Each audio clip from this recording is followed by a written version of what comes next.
All right, welcome kings and queens. Today we are talking Nene Leakes. Yes, Nene Leakes. She has resurfaced, she is out, and I really feel like Nene may have a couple of things up her sleeve. She did an interview with Carlos King, and I'm going to review it.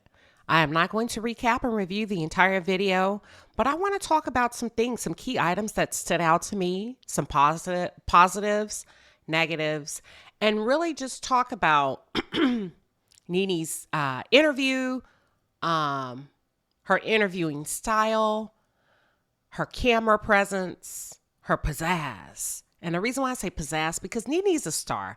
You cannot take that away from her. And, you know, I wish she would focus on the stardom, because that's what makes her attractive spiritually, the stardom, the star that's within her. If I could give Nene any advice, I would say leave the negativity behind. You have to, because it's not a good look on you. And I really wish that Nene could pack up and move on mentally and emotionally and not hold on to the grudges that she seems to be holding on when it comes to the other ladies, the network, because you're ultimately blocking your blessings, Nene. And even though you're doing fine, you could be doing better. Even though you're doing great, you could be excellent. Y'all want to talk about it? Did y'all tune in? What are your thoughts on the interview? I think she has excellent camera presence. I think she looked great. I love the energy that Nene brings when she's on her shit. When she's on her shit and she's in the right headspace, I mean, you know what? Let me wait. What are y'all's thoughts? Type it in the chat and then let's talk about it. For those of you who are just tuned in, or if you're new to the channel, welcome to the palace. I am Queen Sheba. I cover a variety of hot topics specific to reality television, but most importantly, I hone in on the psychological and the behavioral traits of the Black experience. Subscribe now. Okay, so I was really excited to see Nene. I have to be honest. You know, I go in between. I go back and forth between how I feel about Nene based on based on her moods, to be honest, because Nene can be a Tasmanian devil, and she has been in the past. But I was really excited to see her, and she understood the assignment. From that aspect, she knows how to give a good interview. Okay. Immediately when she came out and she had her drink in her hand, honey, and she strutted and took her seat, it reminded me of what Nene actually brings to reality television. And I feel like she's needed in these spaces. I really feel like she's needed in these spaces, right? When it comes to reality television, and not cast members that just show up for a check and kind of show what they want to show and decide when they want to show up. She's a hardworking woman. You cannot take that away from her. She understands reality television. She understands what it takes to make a reality television show successful.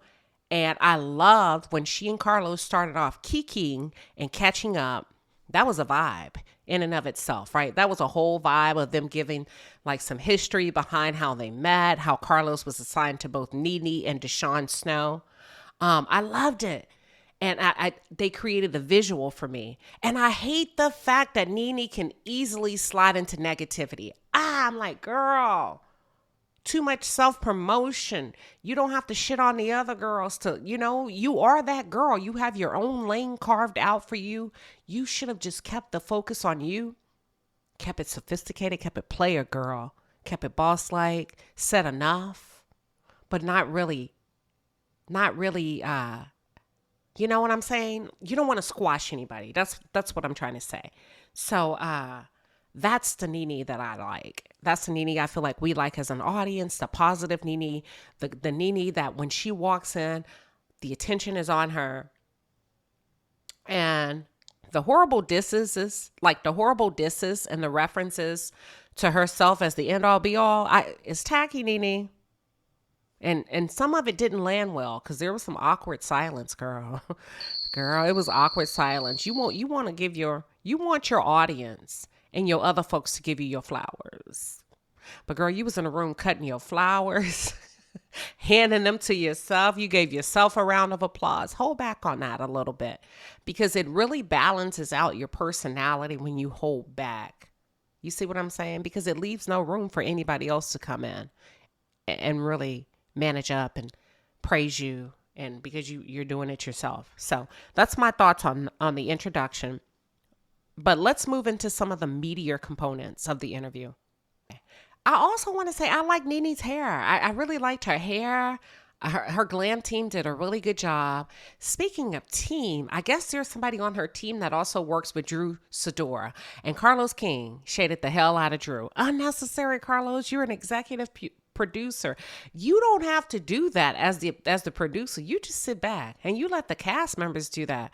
So anywho, Nene said something that I completely disagree with. She said that her and Kim Zolciak were the stars of the show. Nene, you played a huge part regarding the success of the show. Okay, regarding the success of the show. You and Kim were a great duo. Y'all were a great dynamic. But as a collective, I don't know if I agree with you and Kim being the stars of the show. But what do y'all think, Palace?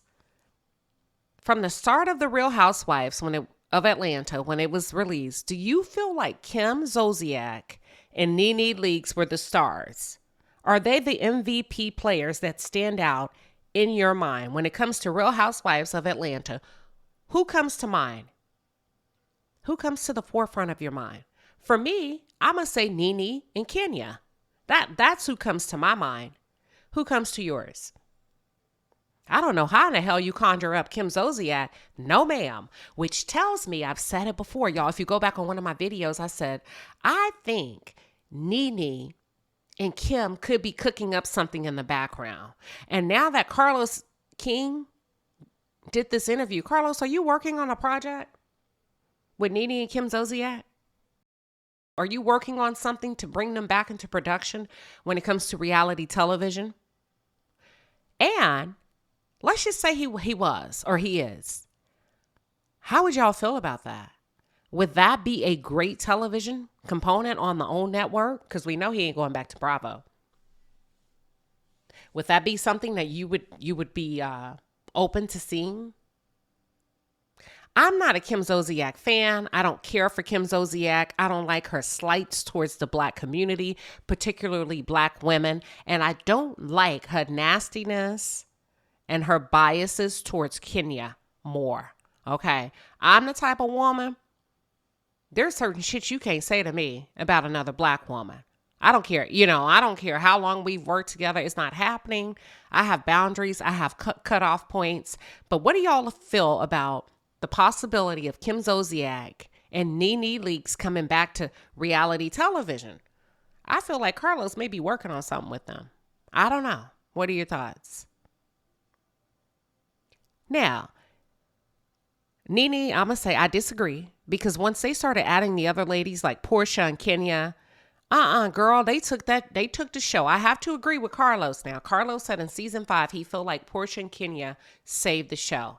I loved Portia and Kenya. I thought they were beautiful, dark skin beauties that knocked the ball out the park. Nene claimed in the interview that Kenya lessened the realness of the show because all of the other ladies had real men in their lives and they were actually married and they were all actually in real relationships, and Kenya was not. And because of that, she changed the trajectory of the show by pretending to be with someone and creating a storyline opposed to giving us her real life, right? Conjuring up content for the show. Now, here's my argument with that, Nene. Here's my argument with that. How do you fix your mouth to say that Kim, her married man, the married man she was involved with, he and Kim were actually in a real relationship on the show.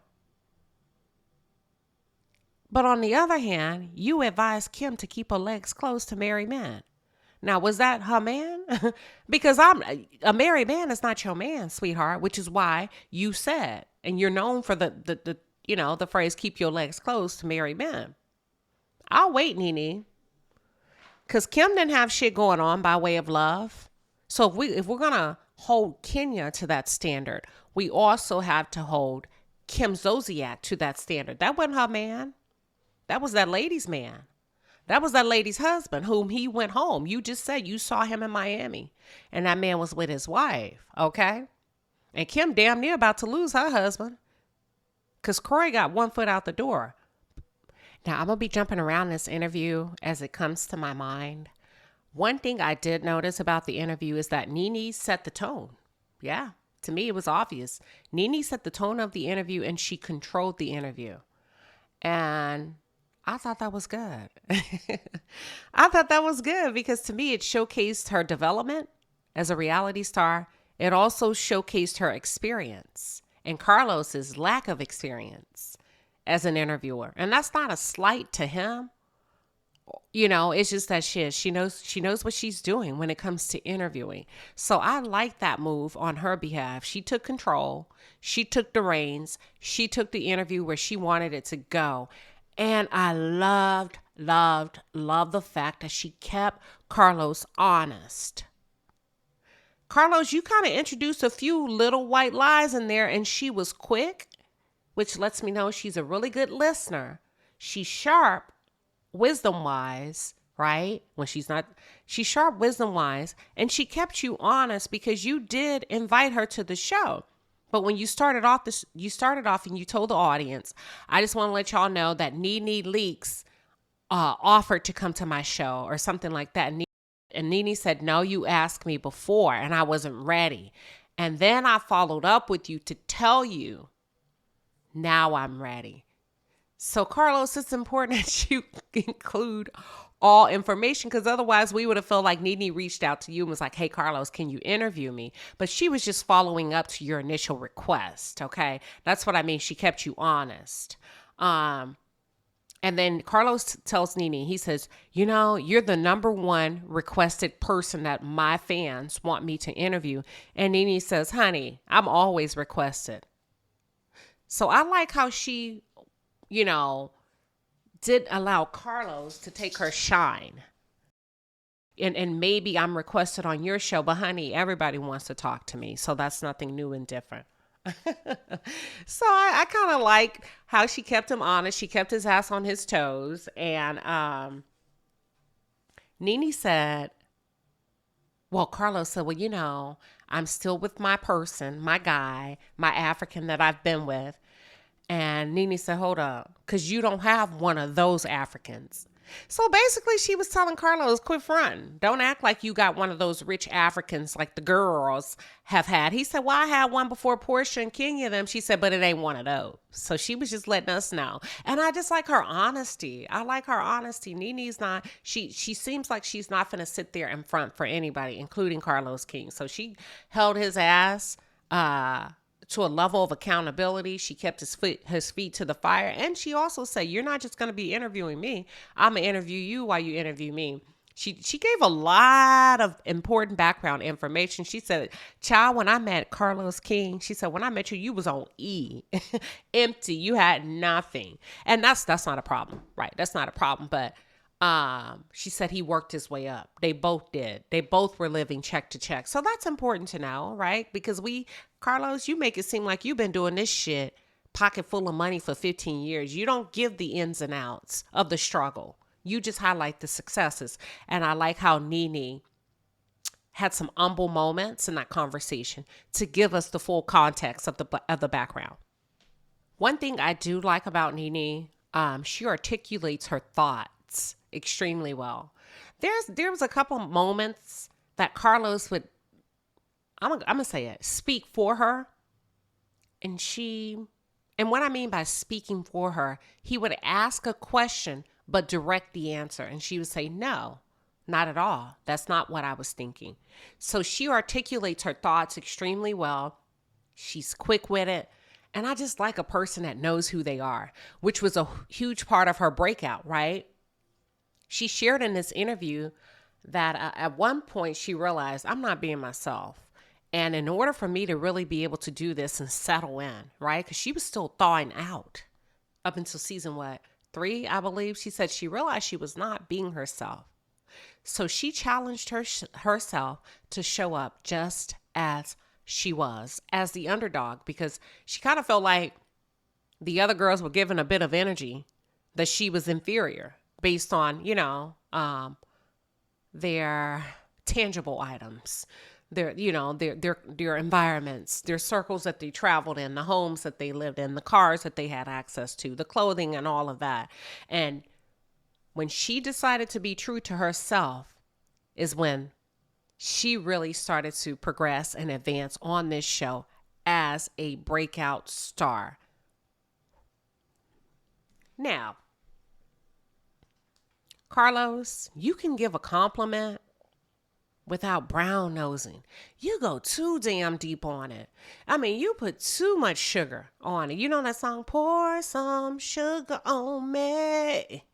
You put too much sugar that it almost comes across as disingenuous.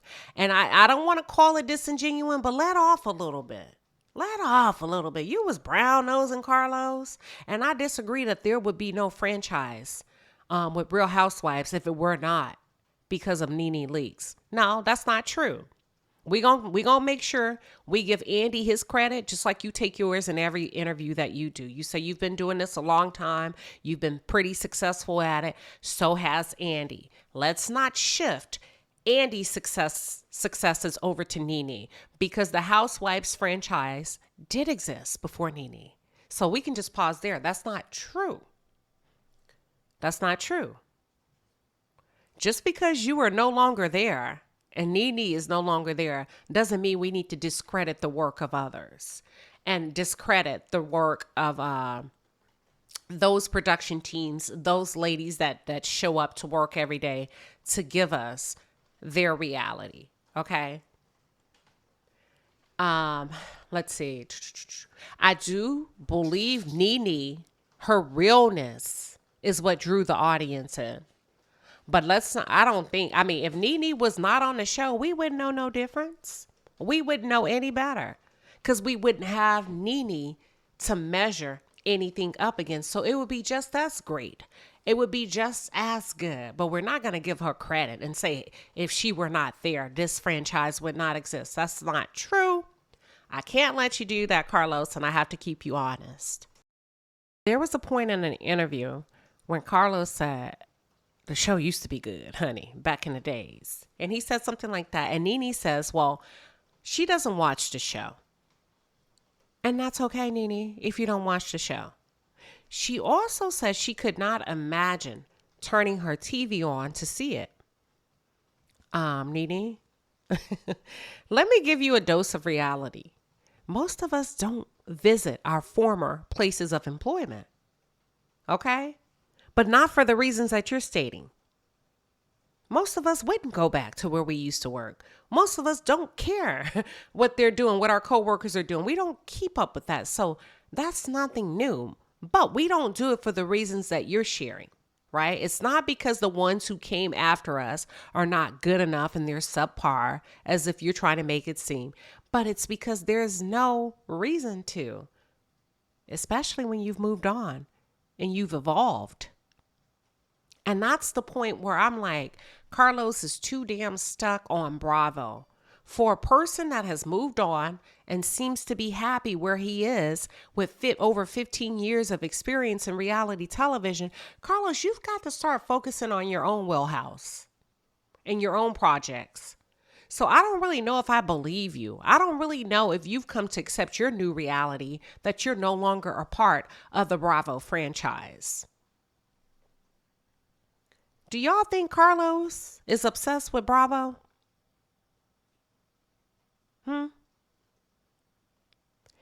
I highly recommend that both you and Carlos, Nene, y'all gotta move on. Y'all gotta quit throwing shade. You gotta let that bitterness go. It didn't work out. unfortunately. And that happens in life. Okay? And it happened to the two of you. Both of you were let go. It's okay. Move on.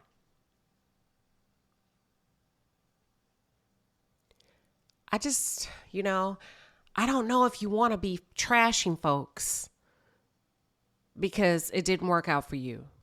And Nene, if the truth be told, you are partially to blame for your own demise. It's not like you were the perfect cast member. It's not like you were the perfect co-star.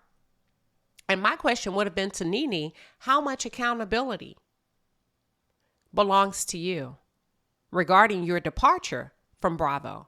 Are there some things you wish you would have done differently outside of yelling at your son on television and telling too much about your divorce? When it comes to the girls, when it comes to production, do you feel like there were some missteps on your part? And if so, what were they? You see what I'm saying? Nene is not perfect. So it would have been nice to hear Nene say some things she could have and should have done differently when it came to how she behaved and how she acted. Because didn't Nene try to spit on somebody on that show before, if I'm correct? Didn't she spit at Kenya or threaten to spit? Nene, didn't you knock a producer's tooth out or hurt a producer? Nene, you've done some crazy shit. So you're not innocent, ma'am. But let's move on. The truth is, I was the show, and it just felt like all of them just kind of turned against me. Our friendship just got lost in the mix. That's what I'm talking about.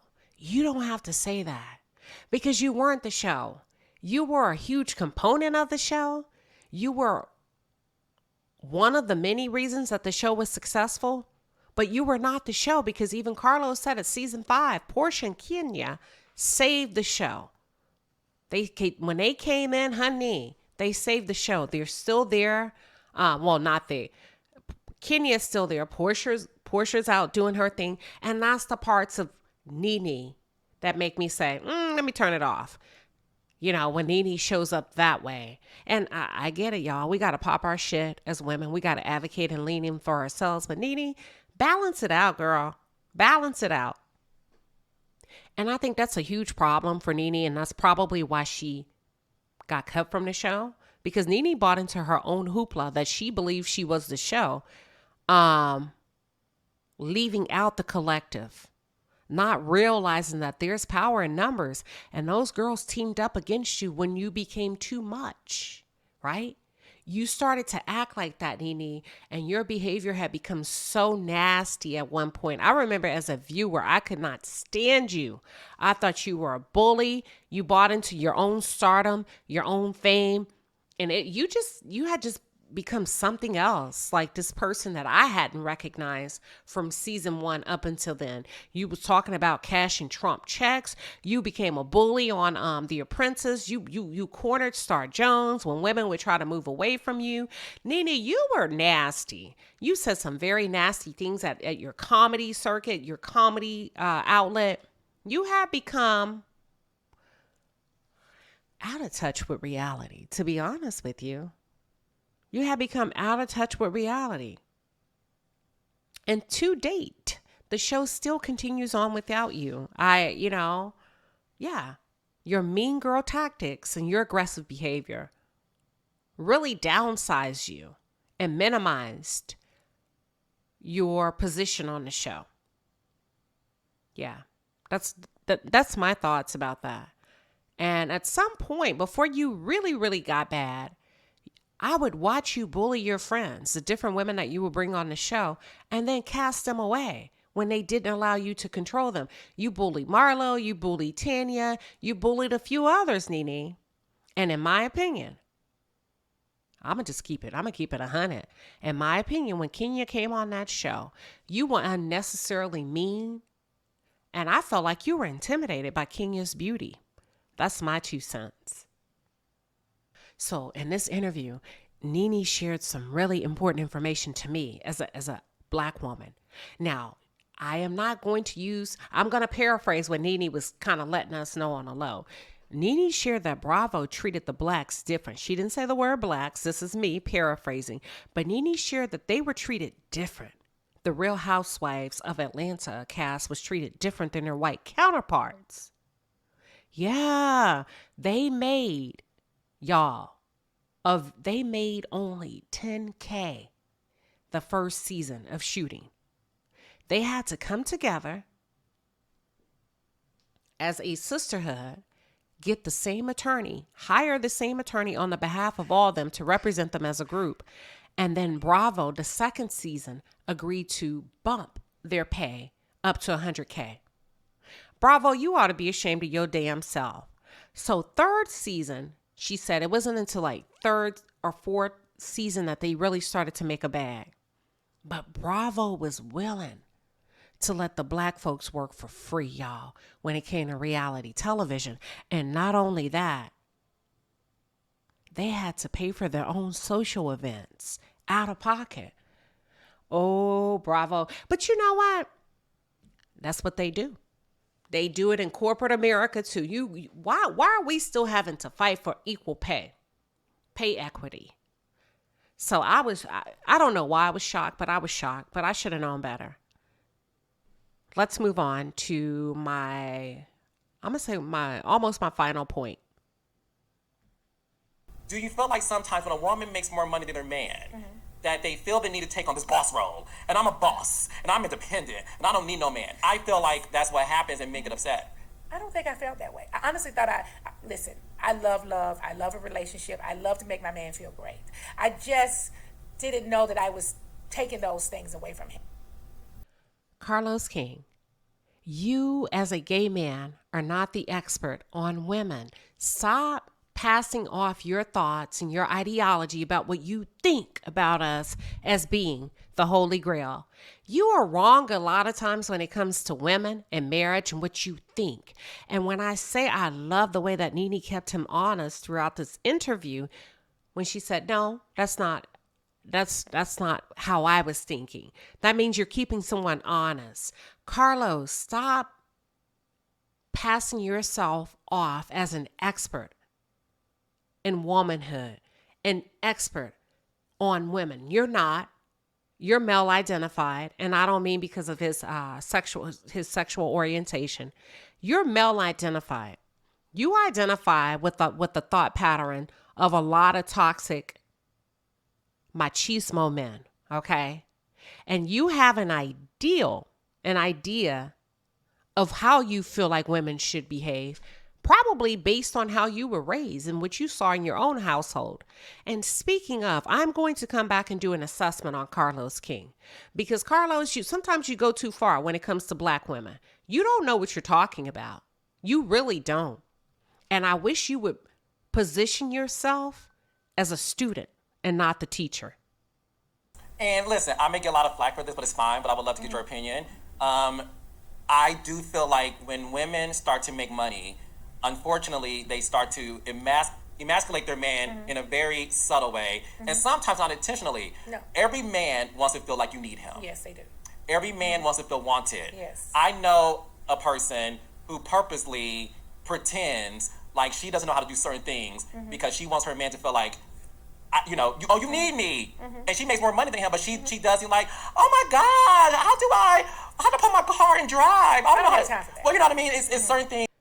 You are going to catch a lot of flack for that because that is asinine. Stop. That is a very polarized, very broad stereotyping women, and you do it to black women. So yeah, you're going to catch a lot of flack for it, okay? Because you're wrong. And then that makes the woman wrong and the man right. And maybe, is that why you produce and conduct yourself on your shows the way you do and align yourself with the men? You know, when it comes to these successful women, why cast them if you feel like they're emasculating their husband? You see what I'm saying? But you're wrong. And you don't talk to white women like that when they come on your show. You've never questioned how she treats her man based on the amount of money that she makes. The only other woman that I've seen you do that to is Melody. And you've done it for the past 3 reunions since you've hosted the Love and Marriage Huntsville reunion. See, a lot of people didn't catch that shade, but I caught it. And you're wrong. And it's dumb. It's very ignorant to speak something like that without saying, in my opinion, is that right? Which is why I strongly encourage you to sit on the side to be a student. You don't know women.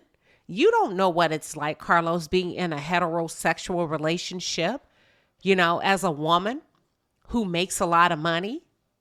All you know is what you hear from men, or all you know is what you think you see from producing the shows. So I'm going to need you to sit this one out.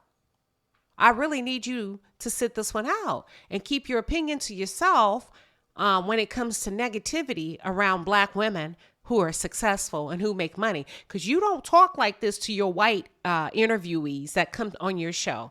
You don't harass those women about do they know how to treat a man and all that bullshit. It's very distasteful. It's tacky. And you also are showing that you have a subconscious bias when it comes to Black women. So let's see real quick. He goes on and later on in the interview and he asks Nene, hey, listen, you're known for the telling Kim Zolciak to keep her legs closed to marry men, yet you found yourself involved with a married man. How do you explain that? Pretty much asking her that. And she said, well, when I met him, he was separated. Nene, separated equals married. Until he's divorced, he's married. Okay? Period, point blank. So, sweetheart, you were with a married man. Now, he may be divorced now, but while you were with him, you were indeed opening your legs to a married man. Now, here's the thing that I would love to see. Nene said that John, I don't know if y'all remember John, he was the Italian millionaire that Nene dated for a while after she divorced Greg. And then I think Marlo, Marlo went behind Nene's back, and I think she slept with John. Marlo is a trick. But anywho, Nene said that John had just called her last night or whenever this interview was pre-recorded to check on Bryson and said, listen, I'll pay for him to go to a rehabilitation center in New York. I love it. I love it. I love it. Those are the kind of friends you need in your corner. Not only that, Lamar Odom reached out. But let me back up. I would love to see Nene and John date. I mean, if the price is right for Nene, I would love to see Nene back in reality television. I don't know where she is mentally right now. She said she's happy. She could be happier, but that would be a really good look because she's evolved. You can tell she's evolved. Nene is so sharp. She's sharp. She's well-spoken. And I mean that, and she's true to herself. When I say well-spoken, a lot of times these reality people let these producers punk them and punk you into saying what you think they should say. Because let me tell you why. Because most of y'all are at a disadvantage when it comes to them. You're not handling your money. You're not flipping your money. You're not investing it to make it make sense for you. And I don't mean in stocks and bonds. I mean taking your money, taking your reality check so that it really, if you left these shows, you have something to show for it. But because a lot of you don't, you get producers like Carlos King that can sit in front of you and tell you, literally steer you down a path of nothingness. And you'll walk away from an interview saying, that's not what I meant. That's not really what I wanted to talk about. You put words in my mouth. That's because he has the upper hand. Whereas he does not have the upper hand. I thought this was a great interview because he didn't have the upper hand with Nene. And we got to see all of Nene. I really wish Nene would steer away from the negativity that she likes to give to Cynthia and Kenya. I think you're jealous of Kenya. I really do. I think you're intimidated by her beauty. I think Kenya's a beautiful woman. I think she's savvy. And I think you met your match when it came to Kenya. I think you met your match. And Kenya was not a pushover, okay? And Kenya handled your ass in the most sophisticated and beautiful way. And Kenya, at the end of the day, Nene, when the smoke cleared, she's still standing.